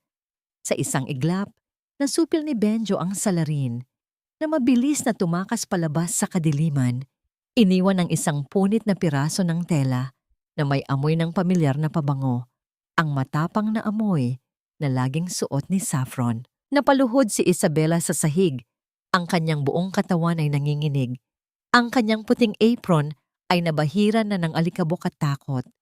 Sino po kayo? Bakit niyo ako tinutulungan? Lumapit si Benjo at dahan-dahang inalalayan ang dalaga. Inutusan ako ni Sir Zandros, Isabela. Pinaghahanap ka na niya at pinagsisihan na niya ang lahat. Napatitig si Isabela sa lalaki. Ang pangalang Zandros ay tila isang sugat na muling binuksan pagkatapos niya akong hiyain, pagkatapos niya akong itapon sa ulan na parang basura. Ngayon ay hahanapin niya ako. Isang mapait na tawa ang kumawala sa kanyang mga labi. Isang tawang puno ng pighati. Sabihin mo sa kanya, hindi na bibili ng pagsisisi ang dangal na kinuha niya sa akin. Ngunit Isabela, ang mga bata, sina Tala at Lito, hindi sila kumakain. Hindi na muling nagsasalita si Lito, maliban na lang nang banggitin niya ang pangalan mo. Ang malumanay na paliwanag ni Benjo. Ang banggit sa mga bata ay tila isang panambit na nagpalambot sa matigas na puso ni Isabela. Naalala niya ang maliliit na kamay ni Lito na laging nakakapit sa kanyang damit. Naalala niya ang mga kwentong binabasa niya kay Tala hanggang sa makatulog ito. Ang kanyang galit para kay Zandros ay malaki, ngunit ang kanyang pagmamahal sa mga bata ay mas matimbang. Nasaan sila? Ang mahinang tanong ni Isabela, ang kanyang mga mata ay nagsisimulang mangilid ng luha. Nasa panganib sila, Isabela. Hanggat nasa loob ng mansyon si Saffron, walang sino man ang ligtas. Kailangan ka namin para sa huling hakbang ng plano ni Sir Zandros, sabi ni Benjo habang inilalabas ang isang itim na sobre. Ito ang iyong bagong imbitasyon, hindi para sa isang party, kundi para sa isang paghuhukom. Kinuha ni Isabela ang sobre. Ang kanyang mga daliri ay nanginginig habang hinahawakan ang makapal na papel. Alam niyang sa pagtanggap nito, muli siyang papasok sa isang mundong minsan na siyang dinurog Ngunit sa pagkakataong ito, hindi na siya ang biktima. Hindi na siya ang yaya na yumuyuko sa bawat utos. Sasama ako, ang deklara ni Isabela. Ang kanyang tinig ay naging matatag na tila isang huling hatol. Hindi para kay Zandros, kundi para sa mga batang itinuring ko ng sariling akin. At para ipakita sa babaeng yon na ang katotohanan ay hindi kayang patayin ng kahit anong ginto. Habang pabalik sila sa sasakyan, ang langit ay nagsisimula ng magkulay kahel. Ang bukang liwayway ay papalapit na, dala ang pangako ng isang araw na babago sa tadhana ng lahat. Sa loob ng mansyon, dahan-dahang binuksan ni Zandros ang vault sa kanyang study room. Inilabas niya ang flash drive na naglalaman ng video ni Saffron. Tiningnan niya ang kanyang sarili sa salamin. Ang kanyang mga mata ay wala ng bakas ng pag-aalinlangan. Handa na ang entablado, Saffron. Ang bulong ni Zandros sa kanyang sarili. Sana ay magustuhan mo ang huling palabas. Ngunit isang tanong ang nananatiling nakabitin sa hangin. Magagawa kaya ni Isabela na patawarin ang lalaking naging mitya ng kanyang pinakamalaking pighati? O ang hustisya ay mauuwi rin nila sa isang pinal na pamamaalam? Ang gabi ng pag-iisang dibdib ni Zandros Villaseñor at Saffron Montesillo ay tila isang tagpo mula sa isang marangyang pelikula. Ang malawak na ballroom ng isang 5-star hotel sa Tagaytay ay punong-puno ng mga nagniningning na chandelier, mga sariwang bulaklak na ang bango ay humahalo sa amoy ng mamahaling alak, at ang mga bisitang nakasuot ng kani-kanilang pinakamagarbong kasuotan. Ngunit sa likod ng marangyang dekorasyong ito, may isang tensyong hindi maipaliwanag na bumabalot sa paligid. Nakatayo si Saffron sa harap ng isang malaking salamin sa kanyang holding room. Tinitingnan ng kanyang sarili na suot ang pangkasal na gown. Ang kanyang nangiti ay puno ng tagumpay. Sa wakas, ang bulong niya sa sarili habang hinahaplos ang kanyang leeg na pinalalamutian ng mga brilyante. Ngayong gabi, ang lahat ng yaman ng mga Villaseñor ay magiging akin na. Sa kabilang dako, si Zandros ay nakatayo sa tabi ng malaking monitor sa gilid ng entablado. Ang kanyang mukha ay seryoso. Ang kanyang mga mata ay tila mga uling na nagbabaga sa ilalim ng malamig na anyo. Hawak niya ang isang remote control, ang susi sa pagpapasabog ng katotohanang matagal nang itinago ng kasinungalingan. Magsisimula na tayo, sir. Ang mahinang ulat ni Benjo sa kanyang likuran. Nasa labas na po siya. Tumango si Zandros. Papasukin mo siya sa tamang oras.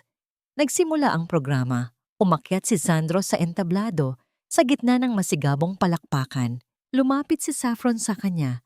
Ang kanyang muka ay puno ng pag-ibig na gawa sa plastic. Darling, bakit parang ang seryoso mo? Isang masayang gabi ito.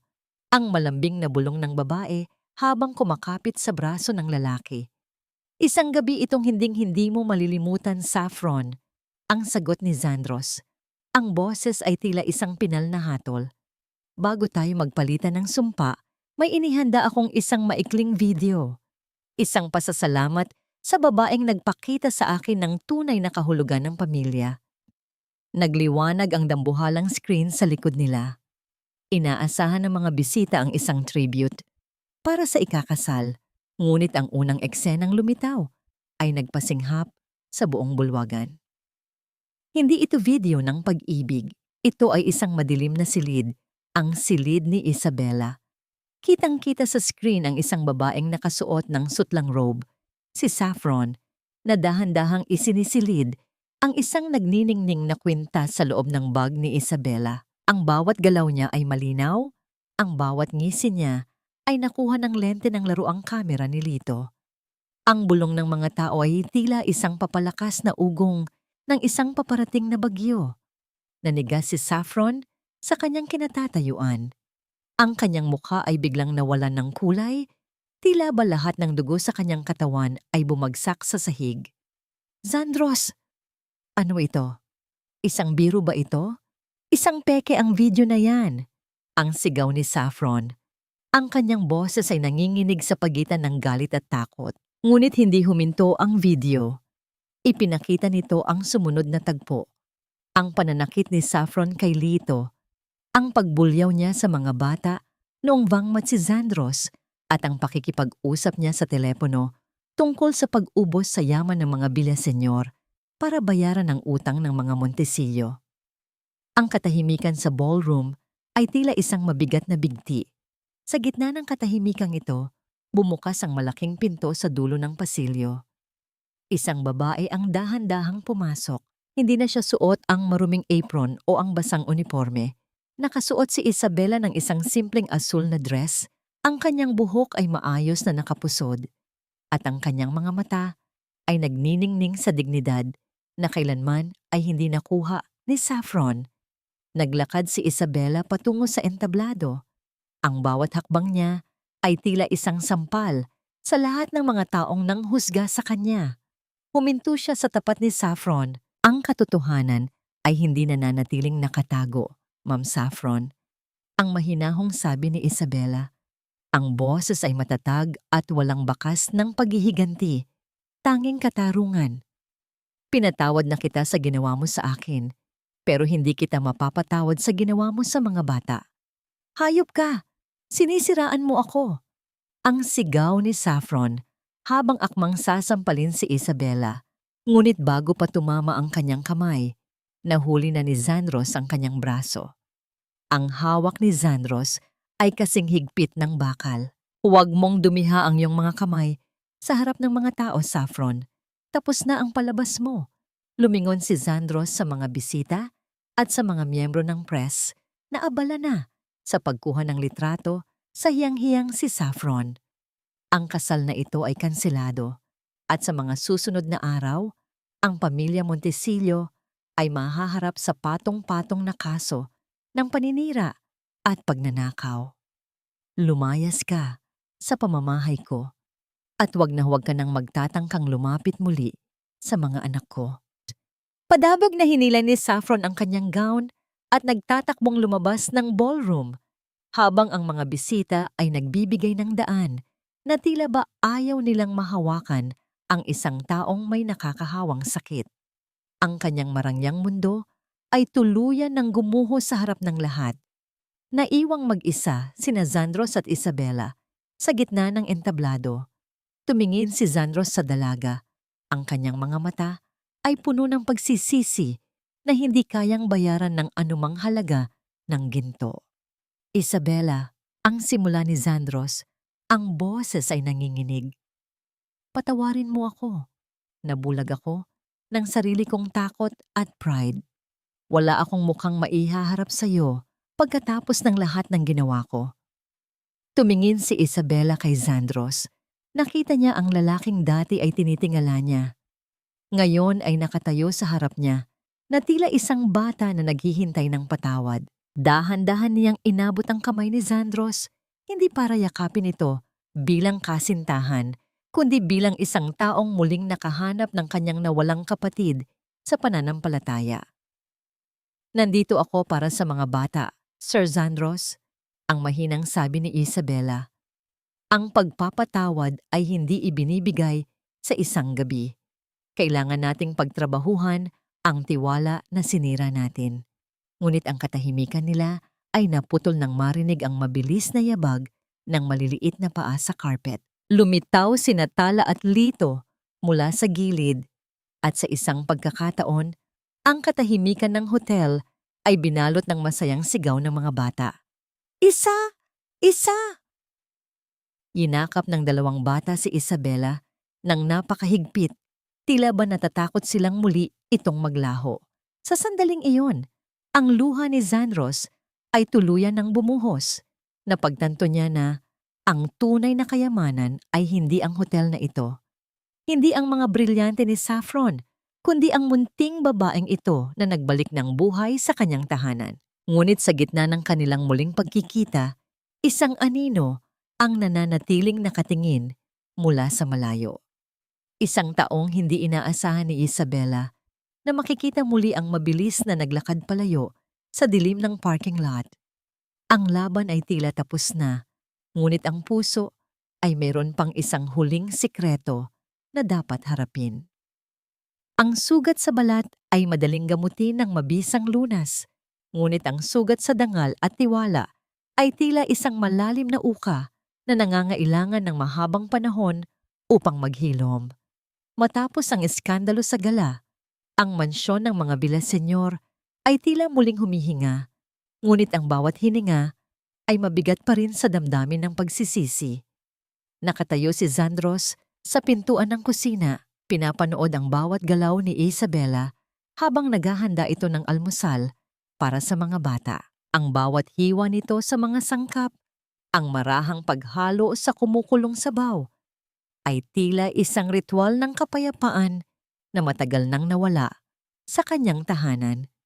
Ngunit ramdam ni Zandros ang pader na nakatayo sa pagitan nila, isang pader na siya mismo ang nagtayo noong gabing itinaboy niya ang dalaga. Isabela, ang mahinang tawag ni Zandros. Lumapit siya, ngunit huminto sa sapat na distansya, natatakot na baka ang kanyang presensya ay magdulot muli ng takot sa dalaga.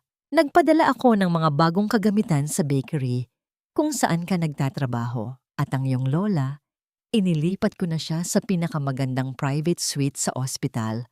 Wala ka na dapat alalahanin sa mga bayarin. Tumigil si Isabela sa kanyang ginagawa.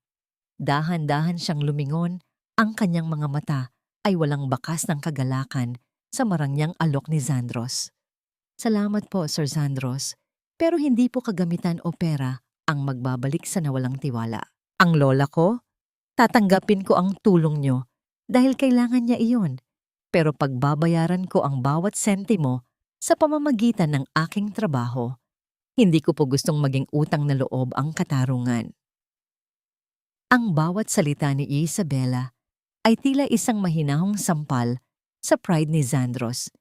Hindi ko hinihingi na bayaran mo ako, Isabela. Gusto ko lang bumawi. Gusto kong ipakita sa iyo na ano po, na nagkamali kayo. Ang putol ni Isabela. Ang boses ay matatag, ngunit may halong pait. Ang pagkakamali ay nangyayari sa isang saglit, pero ang sakit nito ay dala-dala habang buhay. Sir Zandros, narito ako para sa mga bata. Huwag niyo po sanang isipin na dahil bumalik ako ay ayos na ang lahat sa atin. Ang katahimikan sa kusina ay tila naging isang mabigat na pasanin. Sa gitna ng kanilang pag-uusap, ang tunog ng mabibigat na hakbang ng sapatos na may mataas na takong ay umalingaw-ngaw mula sa hallway. Pumasok ang isang matandang babae na may aura ng matinding awtoridad, si Doña Aurora, ang ina ni Zandros. Ang matandang Donya ay nakatingin kay Isabela. Mula ulo hanggang paa, ang kanyang mukha ay walang mababakas na emosyon. So, ito pala ang babaeng naging sanhi ng malaking gulo sa ating pamilya. Ang malamig na saad ni Doña Aurora. Zandros, hindi ko akalaing papayag kang manatili muli rito, ang isang taong naging mitya ng kahihiyan ng ating pangalan sa lahat ng pahayagan. Mama, sapat na! Ang depensa ni Zandros, ang kanyang boses ay puno ng babala. Si Isabela ang biktima rito, si Saffron ang nagsabwatan para sirain tayo. Kahit na, ang patuloy ni Doña Aurora habang lumalapit kay Isabela. Sa mundong kinagagalawan natin, hindi mahalaga kung sino ang nagsasabi ng totoo. Ang mahalaga ay ang imahe ng pamilya. At ang babaeng ito ay isang paalala ng ating pagkakamali. Hindi yumuko si Isabela. Tumingin siya ng diretso sa mga mata ng Donya. Doña Aurora, ang imahe ay madaling linisin ng pera, pero ang konsensya ay hindi. Narito po ako dahil kailangan ako ng inyong mga apo. Kung ang presensya ko ay isang dumi sa inyong paningin, handa po akong umalis sa oras na maayos na ang kalagayan ni Natala at Lito.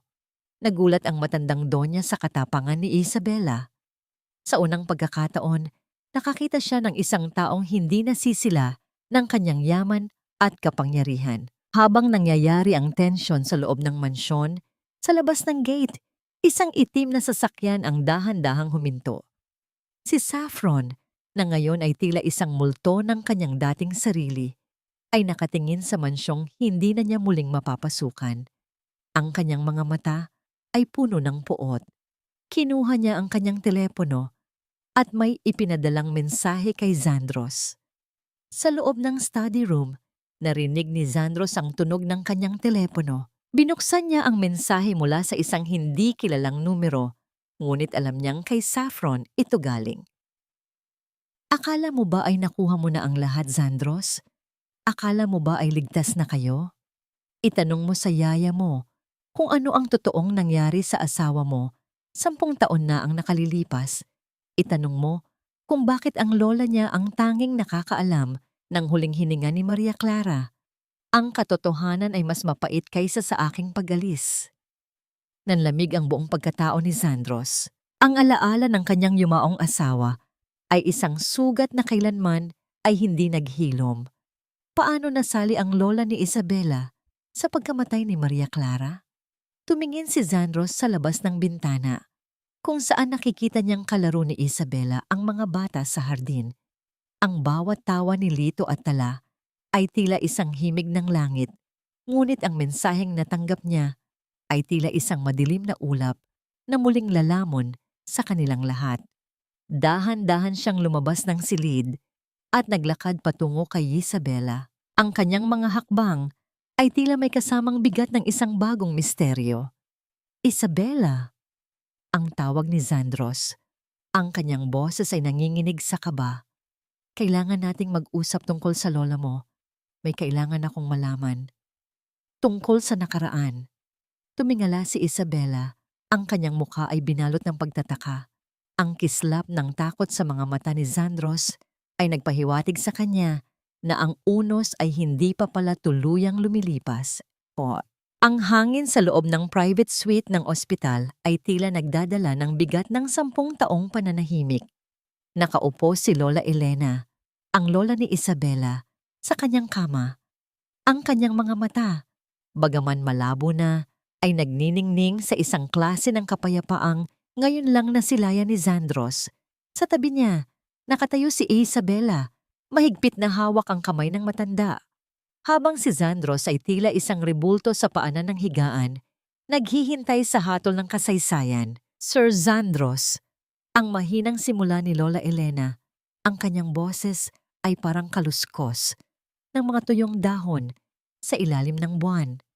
Matagal ko itong itinago, hindi dahil sa takot, kundi dahil sa pangakong binitiwan ko sa isang anghel bago siya tuluyang lumisan.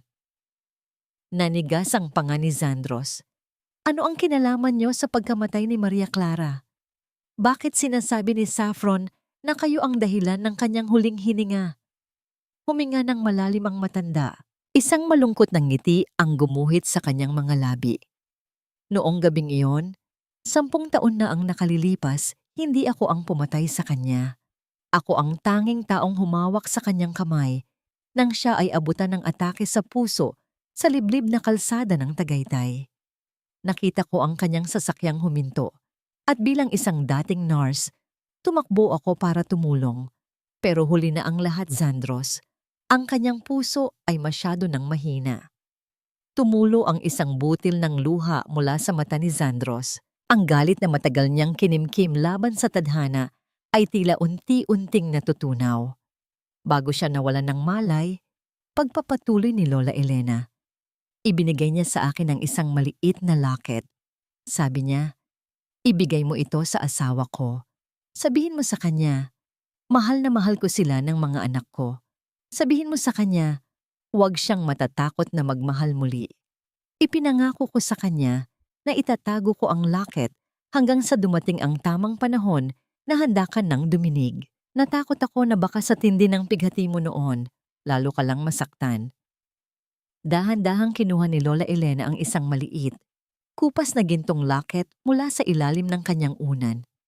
Inabot niya ito kay Zandros.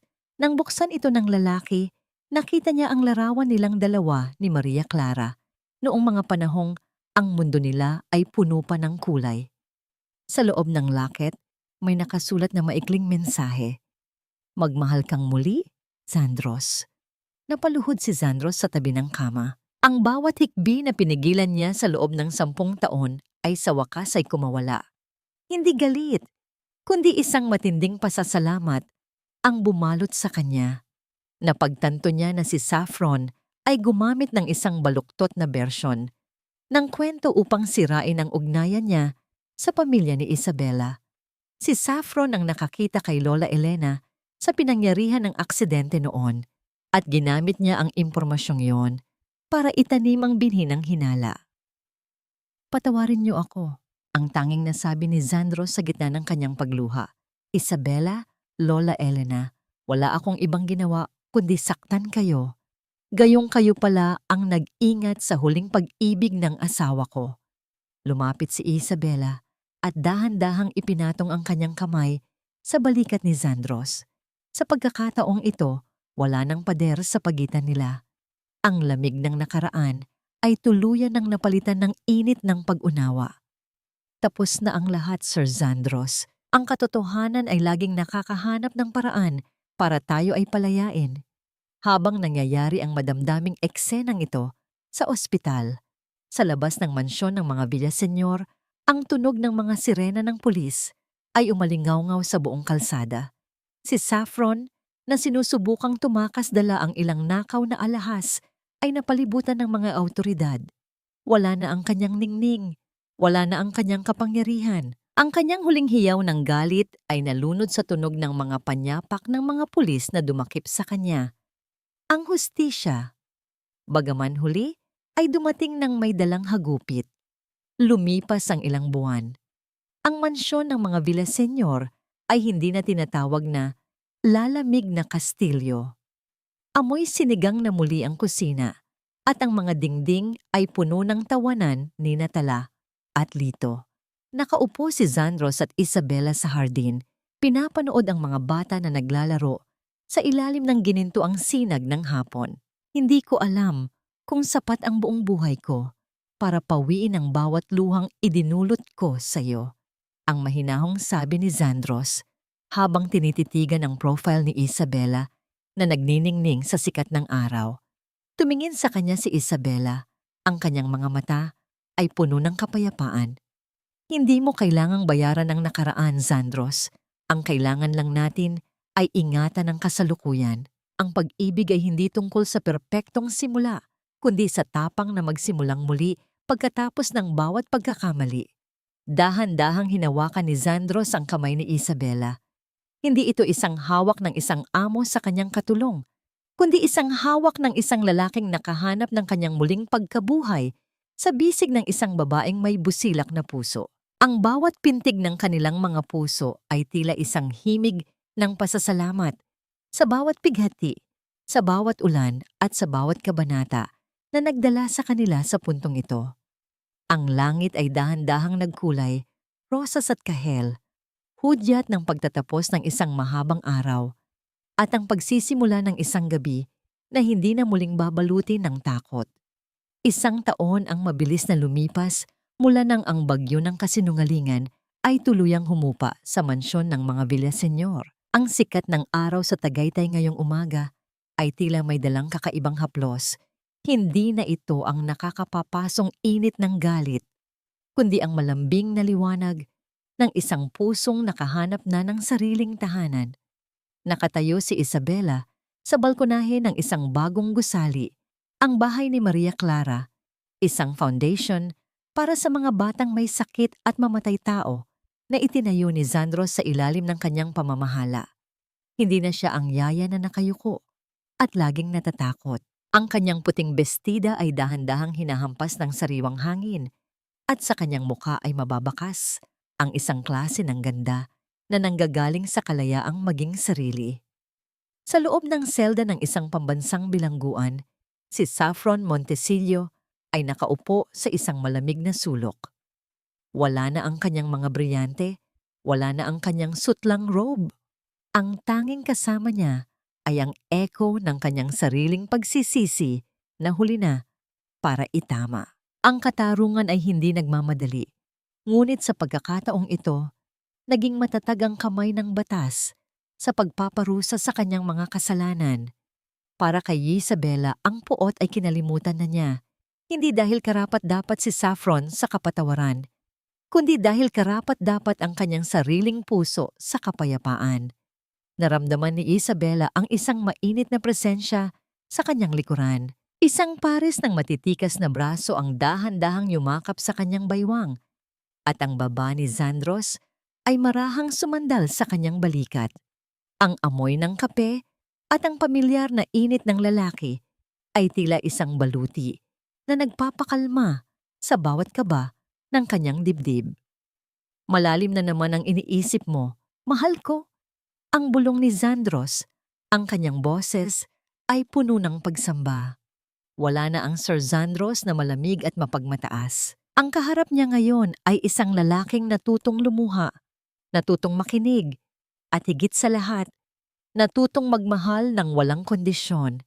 Iniisip ko lang kung gaano kalayo na ang narating natin. Ang nakangiting sagot ni Isabela, habang dahan-dahang hinahaplos ang kamay ni Zandros na nakayakap sa kanya. Salamat sa hindi pagsuko sa akin, Zandros. Salamat sa pagpili sa katotohanan. Ako ang dapat magpasalamat sa iyo, Isabela. Ang sagot ni Zandros habang pinipikit ang kanyang mga mata para damhin ang bawat sandali. Tinuruan mo akong makita ang mundo hindi sa kinang ng mga brilyante, kundi sa busilak na puso ng mga taong tulad mo. Ang pagpapatuloy ni Zandros habang dahan-dahang inihaharap si Isabela sa kanya. Tiningnan niya ang mga mata ng dalaga, ang mga matang dati ay puno ng pighati. Ngayon ay nagniningning na sa pag-asa. Patawarin mo ako kung naging huli ang lahat. Pero ipinapangako ko, ang bawat segundo ng natitira kong buhay ay iaalay ko para sa kaligayahan mo at ng ating pamilya. Dahan-dahang idinikit ni Zandros ang kanyang noo sa noo ni Isabela. Ang init ng kanilang mga hininga ay tila isang sumpa ng katapatan na hinding-hindi na muling mababali. I love you, Isabela. More than my status, more than my name. I love you too, Zandros. Ang mahinang sagot ni Isabela. Ang kanyang boses ay tila isang himig ng langit. Ang kanilang pag-iisa ay naputol ng marinig ang mabilis na yabag ng maliliit na paa sa damuhan. Lumitaw si Natala at Lito mula sa likod ng mga rosas. Ang kanilang mga mukha ay puno ng kagalakan. Si Lito ay may hawak na ngayong isang tunay na kamera, hindi na laruan, at itinutok ito sa kanyang mga magulang. Papa, Mama Isa, ngiti po kayo. Ang masayang sigaw ni Lito, ang kanyang boses ay malinaw at puno ng kumpiyansa. Sa bawat paggalaw ng kanilang mga labi tungo sa isang matamis na ngiti, ang bawat mapait na alaala ng kahapon ay tila unti-unting naglalaho. Ang ulan na dati ay nagdala ng pighati ay tila naging hamog na nagdidilig sa mga bagong sibol na pag-asa sa kanilang hardin. Napagtanto ni Zandros na ang pagpapatawad ay hindi isang hantungan, kundi isang mahabang paglalakbay na kailangang lakarin ng magkahawak kamay. Si Lola Elena ay nakaupo sa isang tumba-tumba sa di kalayuan, payapang pinapanood ang kanyang apo. Ang locket ni Maria Clara ay nakasuot na ngayon sa leeg ni Isabela, isang simbolo na ang nakaraan ay hindi na isang multo, kundi isang gabay tungo sa mas maliwanag na hinaharap. Ang kwento ng mga Villaseñor ay hindi natapos sa isang marangyang kasal, kundi sa isang simpleng hapunan kung saan ang bawat tawa ay tunay, ang bawat yakap ay mahigpit, at ang bawat salita ay may dalang katotohanan. Natutunan nila na sa mundong puno ng pagkukunwari, ang pinakamalaking kayamanan ay ang pagkakaroon ng isang pusong handang umunawa, handang magsakripisyo, at handang magmahal sa kabila ng lahat ng pilat ng kahapon. Habang ang araw ay tuluyang lumulubog sa likod ng mga bundok ng Tagaytay, ang mansyon ay binalot ng isang mainit na liwanag. Wala na ang katahimikan ng libingan. Ang tanging naririnig na lamang ay ang awit ng isang pamilyang binuo ng luha, pinatibay ng pagsubok, at ngayon ay pinagpala ng isang pag-ibig na walang hanggan.